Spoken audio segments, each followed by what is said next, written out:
में जो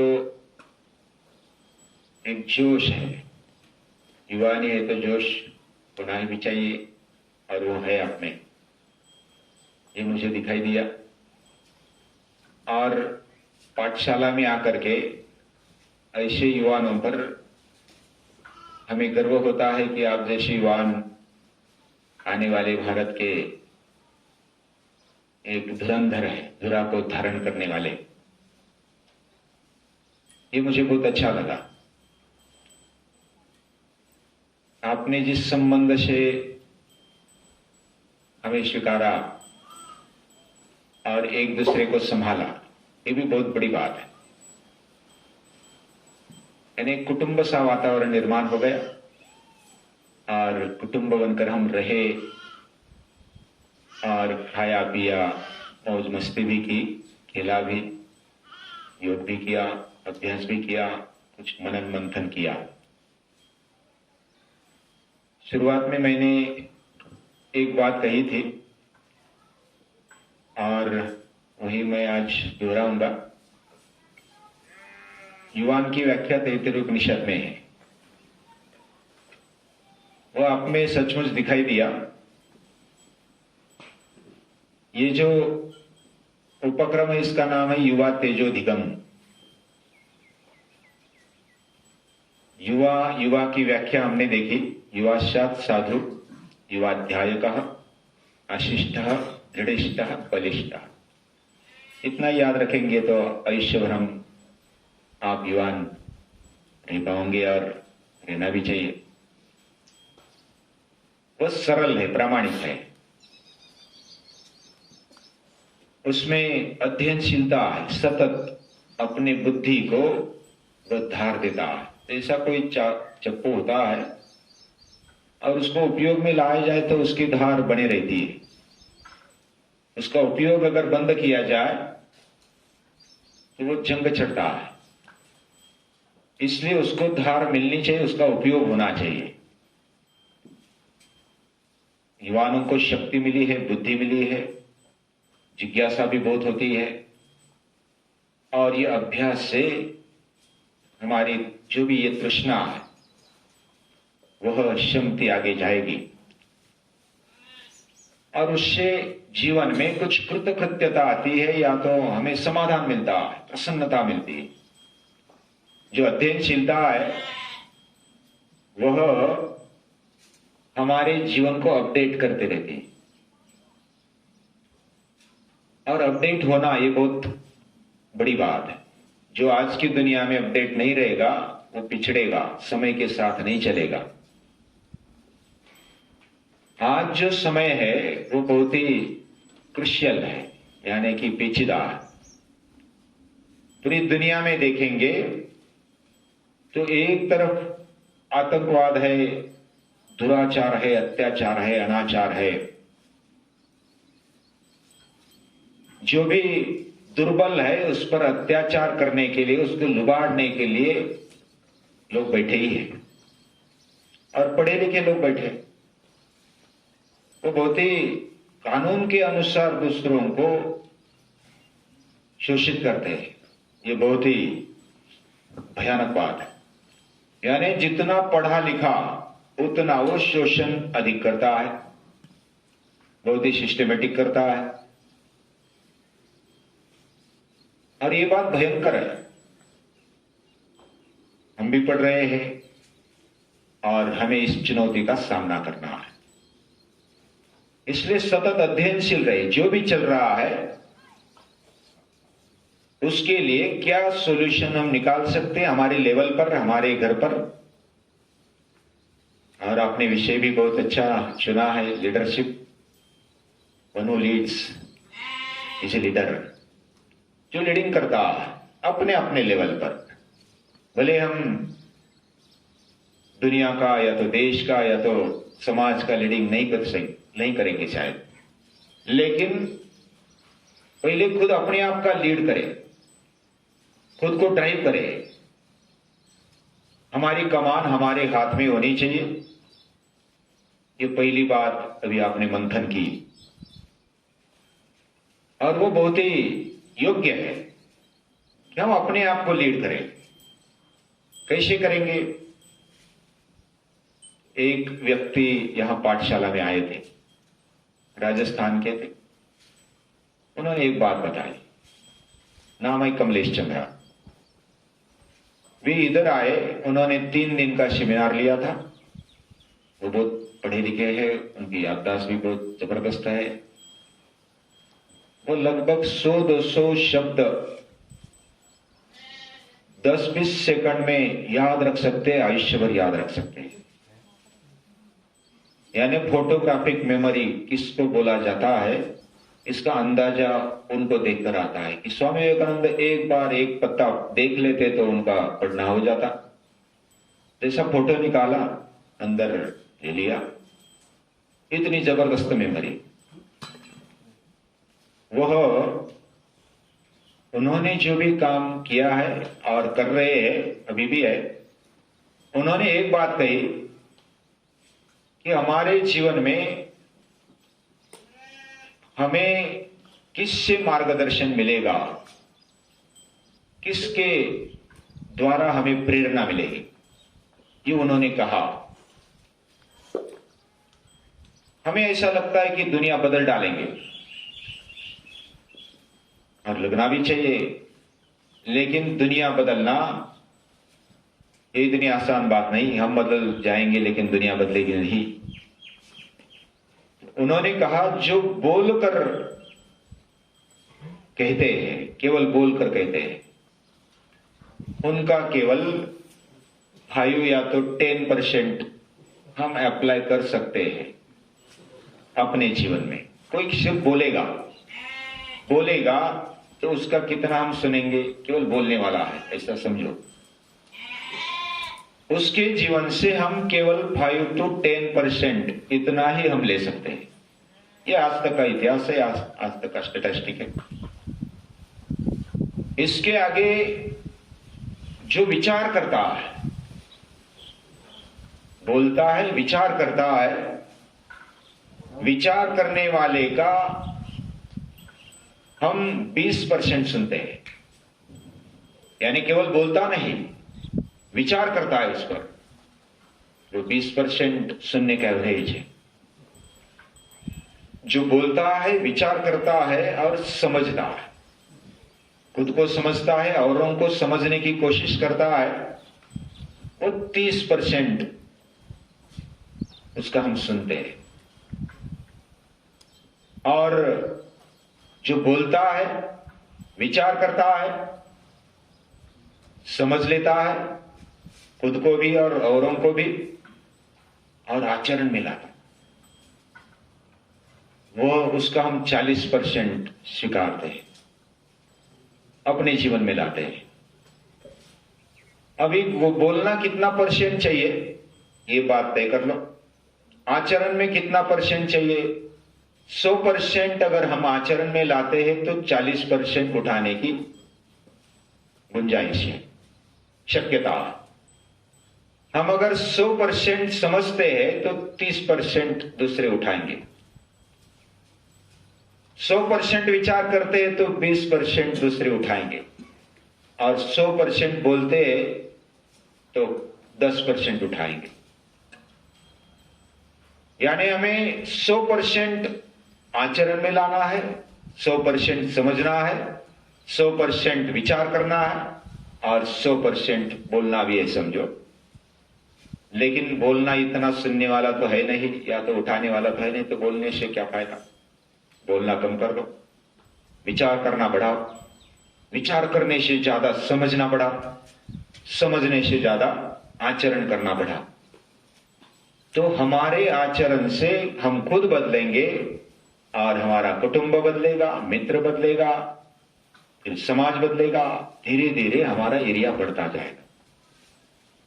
और यही सच्ची शुरुआत है। यानी दुनिया बदलने की मन में रखने वाले बहुत बड़ी तमन्ना रखते हैं, उनको सलाम भी है, लेकिन वो खुद से शुरू हो, यही पाठशाला चाहती, संस्कार निकेतन चाहता है। हमारे खुद से स्टार्ट हो, भले हम कितना कर पाएंगे वो अगली बात है, लेकिन खुद से स्टार्ट हो। युवा अध्ययनशील होना चाहिए। इस प्रकार अध्ययन होना चाहिए कि मनन, श्रवण, मनन, चिंतन, निधिध्यासन, यानी निधिध्यासन यानी वो ध्यास रखते हुए जो भी बात हमारे मगज में घुसी, हमें अच्छी लगी, बिल्कुल स्पष्टता से अच्छी लगी, उसको ही स्वीकारो, उसको अपने आचरण में लाओ। ये निधिध्यासन है। सुनना, उस पर मनन मंथन करना, फिर चिंतन करना, उसमें से मुझे क्या चाहिए, क्या मैं ले सकता हूं, और उस बात का आचरण करने के लिए प्रामाणिक प्रयास, ये निधिध्यासन होता है। और वह जब हमारे जीवन में आता है तो एक एक करके बदलाव दिखने लगता है। हमें खुद में बदलाव दिखने लगता है, हमारे आसपास में बदलाव दिखने लगता है। खामियां ढूंढनी है तो पहले हमारे अंदर ढूंढो, बाद में दूसरे की, फिर दूसरों की खामियां ढूंढने की जरूरत नहीं पड़ेगी। हर कोई विशेष है, हर एक में कुछ ना कुछ विशेष है। ये बात बहुत ही महत्वपूर्ण है, समझने लायक है। कोई ऐसा है कि गया गुजरा है, उससे कुछ नहीं होगा, वो दुर्बल है, बुद्धिहीन है, उसको कुछ नहीं आता है, छोटा है। हम ऐसा सोच सोच करके अपने आप को उसी रेंज में डालते हैं। हर एक के पास कुछ ना कुछ है और वो समझने वाला आगे बढ़ता है। इतना ऊंचाई तक पहुंचने वाला श्री कृष्ण अपने मां बाप को भूलता नहीं। मां बाप को तकलीफ ना हो, उनको जेल, खामखा जेल गई थी कंस के इसमें, उससे छुड़ाने का काम कृष्ण ने किया है। और आयुष्य भर वह देवकी को आनंद देने वाला है। ये श्लोक शायद सभी को मालूम होगा। वसुदेव सुतम देवम कंस चाणूर मर्दनम देवकी परमानंदम, देवकी को आनंद देने वाला। अपनी मां बाप को आनंद हो जाए, परमानंद हो जाए, ऐसा हमारा बर्ताव होना चाहिए। आज के माननीय प्रधानमंत्री देखो, अपनी माता पिता से कभी उनकी दिनचर्या देखेंगे तो उनके विशेष उत्सव भी देखेंगे, सन उत्सव देखेंगे, तो उस दिन कम से कम अभी वो अपने काम में व्यस्त होने के बावजूद भी खुद दर्शन करने के लिए आते हैं, अपनी मां से दर्शन लेते हैं और आशीर्वाद लेते हैं। ये बहुत बड़ी ताकत होती है। हमारे जीवन में सबसे हितकारी अगर कोई इस दुनिया में है तो वो है मां बाप। डांटेंगे भी कभी, लेकिन डांटने के बावजूद भी जैसा कुम्हार अपने घड़े को या तो जो मटका होता है उसको मारते बाहर से, लेकिन हाथ अंदर से होता, मारने पर भी टूटना नहीं चाहिए, पक्का बनना चाहिए, ऐसा उसको लगता है। वैसे जो भी हमारे लिए कदाचित कभी कभी कटु बोलेंगे, लेकिन उनके प्रति कभी प्यार मत कम होने देना। ये बहुत बड़ी बात है। आपको दुनिया को जीतना है तो पहले मां बाप को जीतो, घर को जीतो, अपने आप को जीतो। ये बहुत बड़ी बात है। अपने बहन को, अपने भाई को, उसमें जो शुद्धता है नाते में, रिश्ते में, वो बनाए रखेंगे तो आपको सभी सलाम करेंगे। साधारण रहने पर भी जिसका चारित्र्य शुद्ध है उसको सभी सलाम करते हैं और उसको ही बड़ा माना है। आज उसकी आवश्यकता है। पूरी दुनिया को ये जो प्रश्न आते हैं ना, अत्याचार है, अनाचार है, आतंकवाद है, जो भी प्रश्न है, केवल स्वार्थ के कारण, मोह के कारण ये सब प्रश्न है। और ये प्रश्न का उत्तर आप में छिपा है। आपने जिस हेतु से इधर आकर जो युवा की व्याख्या आपने देखी, और कैसा युवान होना चाहिए, वो साधु सरल होना चाहिए, अध्ययनशील होना चाहिए, आशावान होना चाहिए, दृढ़ निश्चय होना चाहिए, बलवान होना चाहिए, ये सभी बात आपने मन में ठान कर ली है। युवा तेजोधिगम, तेज, कभी हम मशाल को नीचे करेंगे तो वो उसकी जोत कहां जाती है? ऊपर जाती है। यानी जो भी जोत है, मशाल की जोत है, वो कभी नीचे जाती ही नहीं, उसका स्वभाव है। मराठी में एक पंक्ति है, केला जरी पोत बड़े चिखाले, ज्वाला तरी त्यावरती उफाळे। ज्वाला कभी नीचे नहीं जाती, वो ऊपर की ओर ही जाती है। हमारा जीवन ऐसा होना चाहिए, सतत विकसनशील। जब ऐसा जीवन, क्या हम मरते दम तक जी सकते हैं? तो हम अगर ऐसा अध्ययन करेंगे, निरंतर हमारे मन में, बुद्धि में ऐसे विचारों का मंथन करेंगे, तो वो हमारे जीवन को बदल डालेगा, जीवन को नया दे देगा, बढ़ा दे देगा। ऐसा तेज हमारे अंदर होना चाहिए। तेज के पास भी नहीं जा सकते, अग्नि के पास जा सकते ज्यादा, भस्म कर देगा। सूर्य के पास हम नहीं जा सकते ज्यादा, उसका धूप में, अभी मई में टेम्परेचर इतना बढ़ता है कि धूप में निकल नहीं सकते, सुबह शाम सिर्फ निकल सकते हैं। हमारा जीवन तेजस्वी हो, तेजस्विता से हमारे पास शायद नहीं आएंगे, लेकिन तेज से दूर भी नहीं जा सकता, दूर भी नहीं जाया जा सकता, क्योंकि दूर जाएंगे तो ठिठुर जाएंगे, बद बन जाएंगे। हम सुरक्षित अंतर पर है तेज के, इसलिए हमें ऊष्मा मिलती है, हमारा तापमान टिके रहता, हमारे अंदर ऊर्जा बनी रहती है। ये तेज का ही तो परिणाम। तेज के कारण हमें अन्न मिलता है, खाना मिलता है, पानी मिलता है, जो भी मिलता है वो तेज के कारण मिलता है। ये तेज, हमारे अंदर का तेज ऐसा कोई दिखता नहीं, एक लाइट लग गया और प्रकाश निकल गया माथे में से, ऐसा तेज। वो कोई फोटो है ना महापुरुष के, या तो कोई ऐसे वीर पुरुष के ऐसे दिखाई देते और पीछे लाइट लगा देते। तो लाइट एक प्रतीकात्मक है। हमारा दिमाग, हमारा जो ब्रेन है वो ऐसा चले कि हमारा प्रकाश पूरी दुनिया में फैले। छोटी सी बात होती है, यानी न्यूटन ने इतना, पहले भी गुरुत्वाकर्षण था ही, उसमें क्या बड़ी बात है, कितना बड़ा खोज। हम तो ऐसे सामान्य विचार करते हैं, ऐसा लगता है कि पहले भी सफरचंद तो नीचे ही गिरता होगा ना, हमारे पूर्वजों ने भी बहुत बार देखा, लेकिन उसको क्लिक हो गया कि इधर कुछ शक्ति है, नीचे खींचने वाली जो शक्ति है वो शक्ति उसको क्लिक हो गई। बस थोड़ा सा निरीक्षण चाहिए। सभी की बुद्धि सभी पर, सभी जगह पर नहीं चलती, लेकिन हर एक के पास कुछ ना कुछ विशेष शक्ति है, भले छोटा हो बड़ा हो, किसी भी जाति का हो, धर्म का हो, किसी भी पंथ का हो, संप्रदाय का हो, लेकिन हर एक के पास, हर एक मनुष्य के पास कुछ ना कुछ पड़ा, और वो तेज की चिंगारी समझो, वो तेज हमें प्रकाशित करेगा। तेज बढ़ाने के लिए क्या करना पड़ेगा? हमारे अंदर तेज तो पड़ा है, लेकिन उस पर काजली आ गई, काजली यानी राख आ गई, रक्षा आ गई, उसको फूंक मारना पड़ेगा, उसको थोड़ा हटाना पड़ेगा। जब हम उसको हटाएंगे, फूंक लगाएंगे, तो ऊपर ऊपर का कचरा निकल जाएगा, अंदर अंगारा है, निखारा है, जो भी अंदर पड़ा है वो निखरेगा, अपने आप निखरेगा।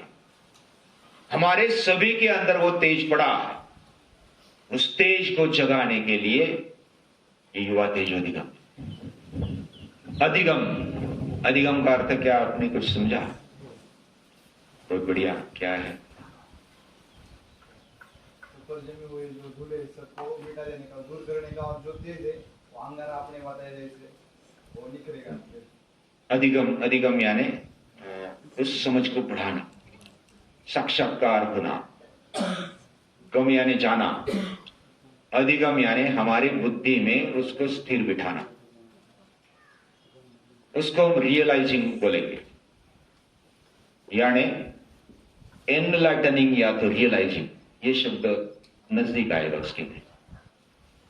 हमारे अंदर की शक्ति का, हमारे अंदर की बुद्धि का एनलाइटनिंग, या तो क्या बोलेंगे उसको, रियलाइजिंग। हमारे अंदर के जो तेज है उसको समझना, या तो उसको और तेजस्वी करना, या तो उसको बढ़ाना, यह अधिगम है। यानी युवा के तेज का अधिगम, यानी रियलाइजिंग या तो एनलाइटनिंग, ऐसा इसका अर्थ सरल मान सकते हैं और संशोधन कर सकते हैं। हम क्या ले जाएंगे? हमारे जीवन में ऑलरेडी पड़ा है, उसको जगाकर पूरी दुनिया को मार्गदर्शन करने की ताकत इस विचारों में, इस तेज में। एतद्देश प्रसूतस्य सकाशादग्रजन्मनः स्वं स्वं चरित्रम शिक्षेरन पृथिव्याम सर्वमानवा। पृथ्वी के सभी मानव को मार्गदर्शन करने की ताकत हम में पड़ी है। लेकिन कैसे? इस देश में जन्मे हुए एतद्देश प्रसूतस्य, जिसकी प्रसूति इस देश में हुई, सकाशाद अग्रजन्मना, वह अग्रजन्मनी है, वो आगे बढ़ने वाला। एक एक का चरित्र पूरी दुनिया को मार्गदर्शन करने की ताकत रखता है। लेकिन कैसे? स्वम स्वम चरित्रम शिक्षेरन, अपने कर्तव्य से, अपने चरित्र से, अपने आचरण से वो पूरी दुनिया को मार्गदर्शन करने की ताकत रखता है। भले दुनिया हमारा पहले सुने या न सुने, हमारे लेवल पर हम आचरण करते जाएंगे तो दुनिया सुनने के लिए आ जाएगी, सुनना ही पड़ेगा। एक छोटा सा पुष्प वो सुगंधित होता, उसका रंग रूप बहुत ही बढ़िया दिखता, उसका आयुष्य भी छोटा होता, लेकिन वो अपने खुशबू से बाकी भौरों को खींच लेता। हमारा चरित्र भी हमें ऐसे घूमने की, बताकर घूमने की या तो ढिंडोरा पिटाने की आवश्यकता नहीं पड़ती। हम अपना काम करेंगे तो अपने आप सुगंध फैल जाएगी। और कहां से सुगंध आ रही, कहां से ऐसा नया सौंदर्य, नया रूप, नया आकार दिखाई देता, लोग अचरज में पड़ जाएंगे कि ये कैसा युवान है, ये कैसी युवती है, अरे बाप रे ये तो ऐसी करती, ऐसा दिमाग लगाया, ऐसा आचरण है उसका। ये लोग पहचानेंगे, देखेंगे।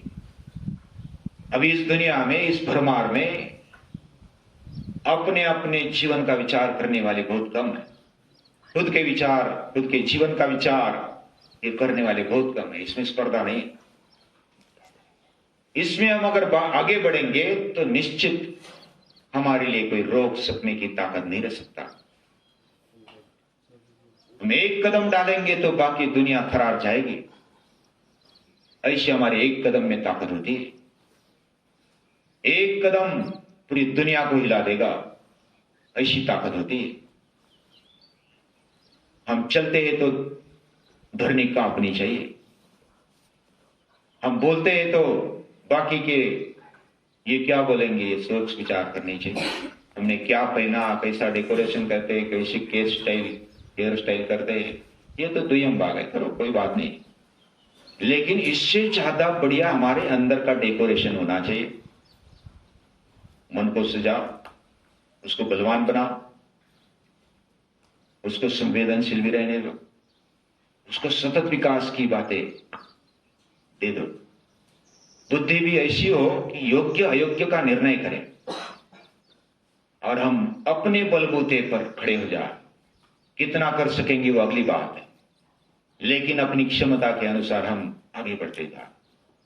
यही कामना करते हुए, यही शुभेच्छा देते हुए मैं मेरा वक्तव्य समाप्त करता हूं।